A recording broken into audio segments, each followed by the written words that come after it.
For God's sake, buy some toilet paper.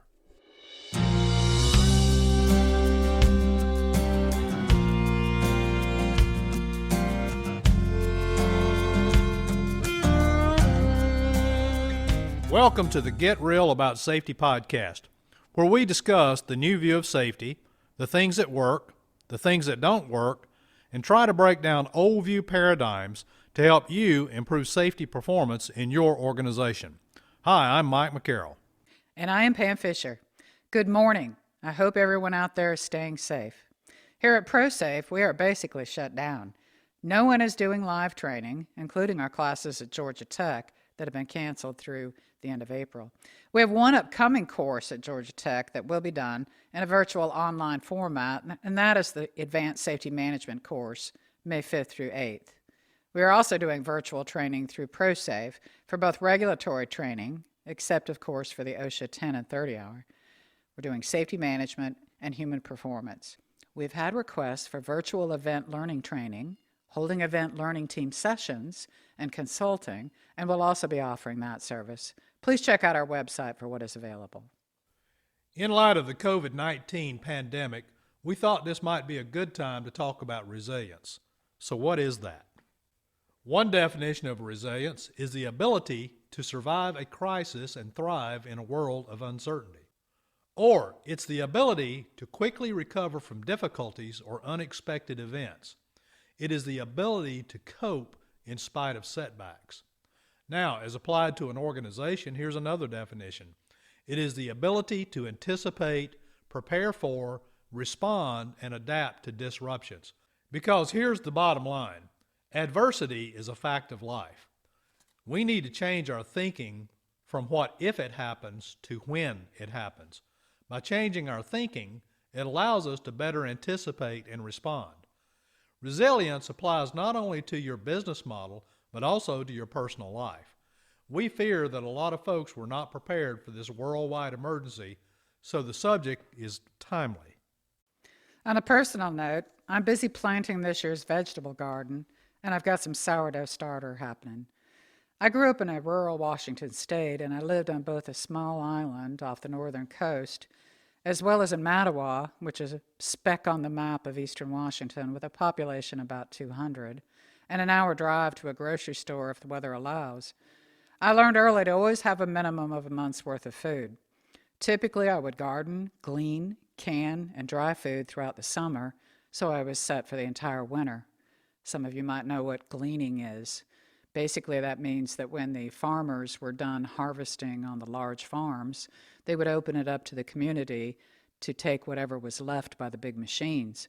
My grandfather and I would head out to the potato fields with his old pickup truck. In a very short period of time, we would fill the entire back of that truck. Different way of life for sure. People make fun of me for still following that lifestyle, but in times like this, I'm glad I grew up that way. To understand resilience, we first have to understand the difference between prevention and recovery. We're pretty good at prevention, but we're not real good at the recovery part. And in fact, prevention efforts tend to get in the way of recovery efforts. From a safety standpoint, we tend to put way too many eggs in the prevention basket, and we don't do enough preparation for what if those prevention efforts fail. Overemphasis on prevention can create a false sense of security, and in fact, it erodes recovery or safeguard thinking. We tend to think that we can predict everything, and we base prevention efforts around those predictions. However, here's the fact. We can't predict everything. We can't prevent everything. We can only hope to create systems that help us to minimize the consequence. We have to control the outcome. You don't manage things that are uncertain. You manage things that are certain. We can only manage the capacity that we have in our organization to have an accident that fails gracefully.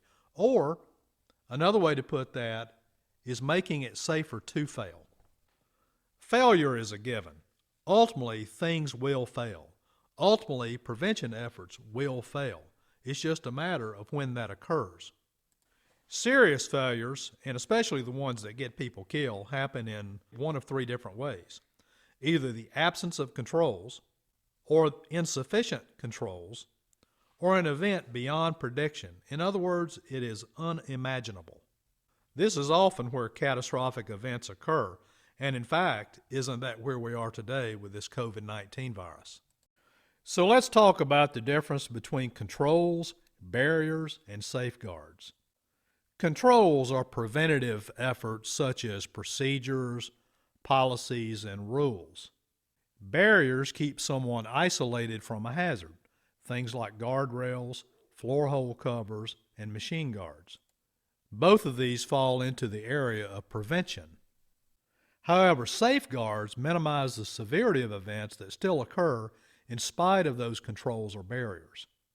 They tend to mitigate harm or provide a way of escape and improve the chance of recovery. They come into play after something goes wrong. You know, a good example of this is things like sprinkler systems, EMS services, crash bars on exit doors. Most organizations tend to do a pretty good job with controls and barriers, but we don't tend to do a good job with safeguards. To be effective at designing safeguards, it's a good idea to be able to visualize the difference between preventative efforts and recovery efforts, or the safeguards. One of the most effective ways to create a visualization is what's called a bow tie, or in our case, a tool called the bow tie analysis. We all know what a bow tie looks like. So if you were to draw a bow tie on a piece of paper, and the center of that bow tie would be the risk, the left side of the bow tie is the preventative efforts to prevent the harm from that risk. The right side of the bow tie, however, is the recovery efforts, or the safeguards that are going to be put in place so that if the preventative efforts fail, we have a way to recover gracefully. Optimally, you want your bow tie to be balanced. You want the right side of the bow tie to be just as large as the left side of the bow tie. Unfortunately, because of this overfocus on prevention, in most organizations, the left side of the bow tie is much larger than the right side. The right side is very small, or in some cases, non-existent.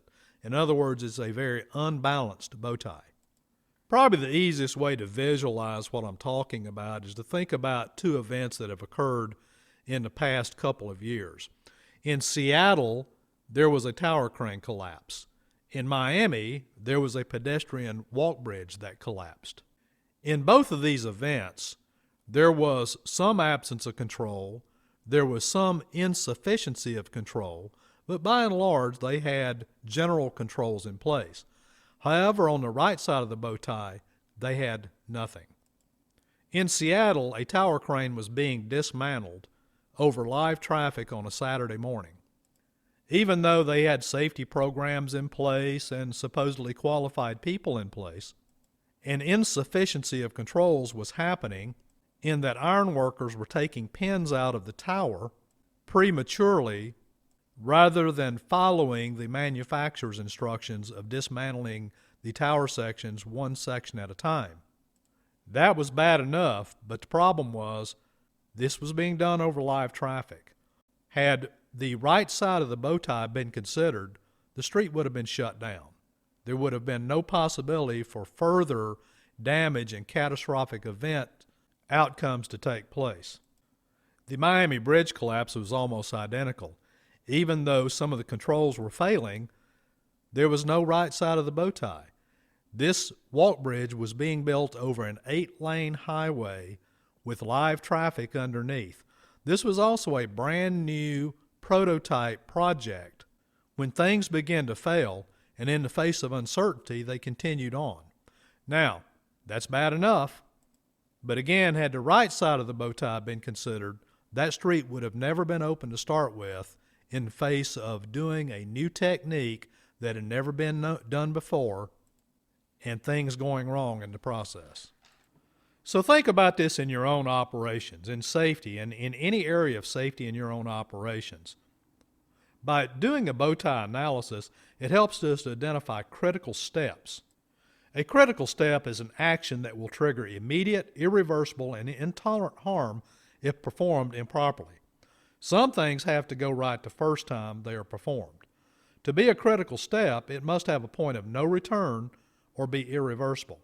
Talking about critical steps makes the risk more specific, it makes it more real. By identifying those critical steps, we can then start to think about what if preventative efforts go wrong during these critical steps. Some examples of critical steps are things like a surgeon making an incision just before surgery, performing energized electrical work that could interrupt electricity to a hospital, entering a confined space, disassembling a tower crane, fall prevention tie-off, doing a critical crane lift.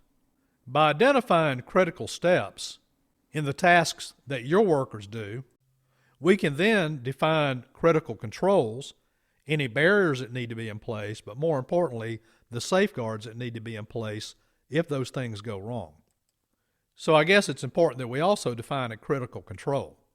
Examples of that would be verifying the absence of voltage during electrical work, verification of lockout and tagout, atmospheric testing and rescue in confined spaces, peer check of fall arrest systems, calculating clearance distances, and ensuring rescue equipment is available. Once we've done that, then we need to ask the question, is this enough?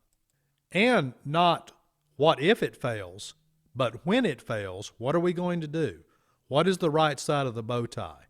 What are the safeguards that we're going to put in place for recovery? By having sufficient safeguards in place and talking about them and planning for them up front allows organizations to be much more resilient, and it allows workers to know what they're supposed to do when things go wrong. We tend to do JSAs or pre-work briefings or a combination thereof to identify hazards and controls. What we don't do enough of is identify what can fail and how to recover if those preventative efforts go wrong. Relying on things like see, stop, and do is reactive. We have to make it safe to start. That's proactive.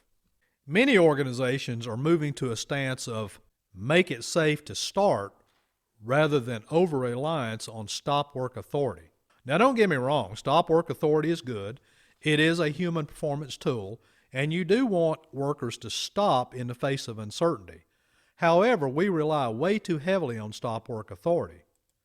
If your organization relies on stop work as a prevention strategy, that means that every other prevention strategy in your organization has failed. The other part of that is that because of the unpredictability of events, stop work authority may be completely ineffective. If workers knew what the outcome was going to be, they wouldn't have done it.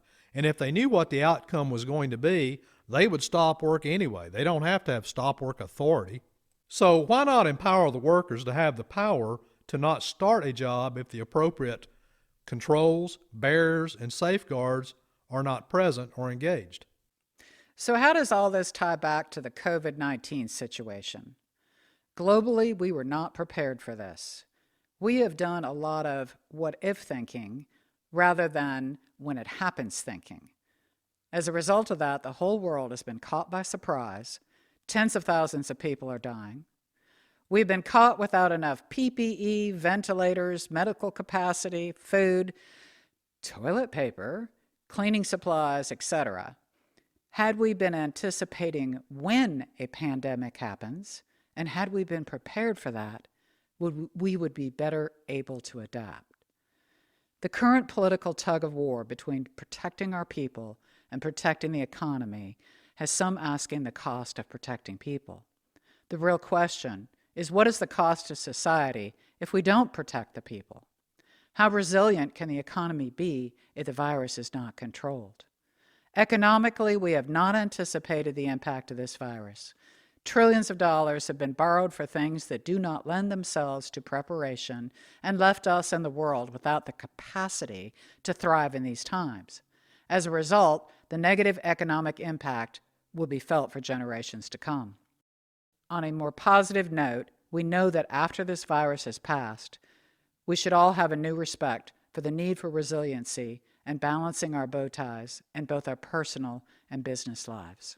Consider doing a review of your own personal and business resiliency plans and determine how you will change those going forward. Follow the recommendations of your local government, the CDC, and protect others. #flatten the curve. adapt, and overcome.